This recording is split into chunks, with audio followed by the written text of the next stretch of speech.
Bonjour les amis, aujourd'hui nous allons faire un petit tuto sur quelque chose que tout le monde sait faire en général. C'est une vinaigrette moutardée qu'on utilise souvent au collège, simplement pour agrémenter un peu ses légumes. Alors souvent on la fait moutarder parce que ça permet de pouvoir assaisonner ses légumes et de les garder bien, une belle forme, une belle couleur et tout jusqu'au moment du service. Alors pour ça on n'a pas besoin de grand chose, on a besoin d'un peu de moutarde, que voilà.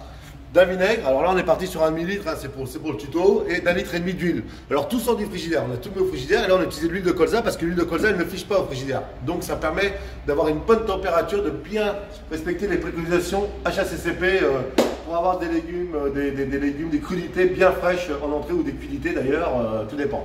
Alors, pour ça je prends mon seau avec mon fouet, c'est simple, dedans j'y mets une bonne dose de moutarde, hein, j'hésite pas, il y a quand même un litre et demi à faire, je ne mets pas à la maison. Hein, allez, je vais mettre voilà, bonne dose de moutarde. Là, je mets mon vinaigre, toujours dans ce sens-là. La moutarde, puis le vinaigre. On va se le faire en one shot. Hein. Je vais vous montrer un peu comment ça fonctionne. Voilà. Hop. Et maintenant, je sale et je poivre.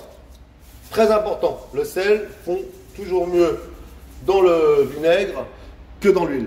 Alors, j'ai mis une bonne dose de sel. Vous allez me dire, oui, effectivement, parce qu'en général, si votre vinaigrette est trop vinaigré, c'est que ça manque de sel. Donc là, pour un demi-litre de vinaigre, on a mis 1,5 litre d'huile. On peut monter jusqu'à 2 litres d'huile, c'est bien quoi, entre 3 et 4 fois. Et en général, comme je vous dis, si c'est trop vinaigré, c'est que c'est pas assez assaisonné. On mélange bien. Comme ça.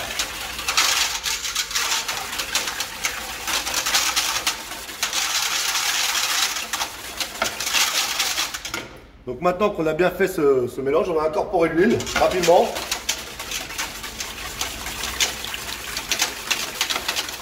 Comme une mayonnaise.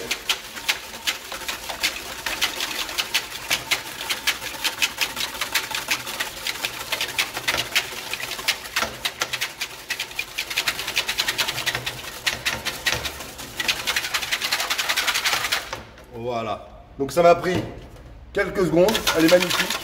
Superbe, elle va tenir jusqu'au service. Donc là, je prends un thermomètre pour bien vous montrer un peu la température du produit. Ça descend, regardez, vous voyez, on n'est pas très, voilà, on est à 5,3, 5,2, c'est magnifique, 4, 3,8. Vous voyez, là, vous allez assaisonner vos légumes, et ben, on sera déjà bon en température, c'est toujours plus facile à maintenir et à tenir au frais plutôt que de faire chuter la température des légumes parce que la vinaigrette est trop chaude. Quand on est en plein été, qui fait 14 degrés dehors, qui fait plutôt 14, plutôt 25 ou 30 degrés dehors, il vaut mieux avoir ces produits au frigidaire, ça marche quand même beaucoup mieux pour avoir une vinaigrette à bonne température. Au final, 2,6 degrés. Voilà. Stabilisé de 6, c'est magnifique. Ben écoutez, je vous remercie, je vous dis à bientôt pour un nouveau tuto sur des choses simples et des petites choses à faire comme ça, des petites recommandations. Merci pour tous les amis. Et bien sûr, suivez-moi sur Dimi Coach Cuisine.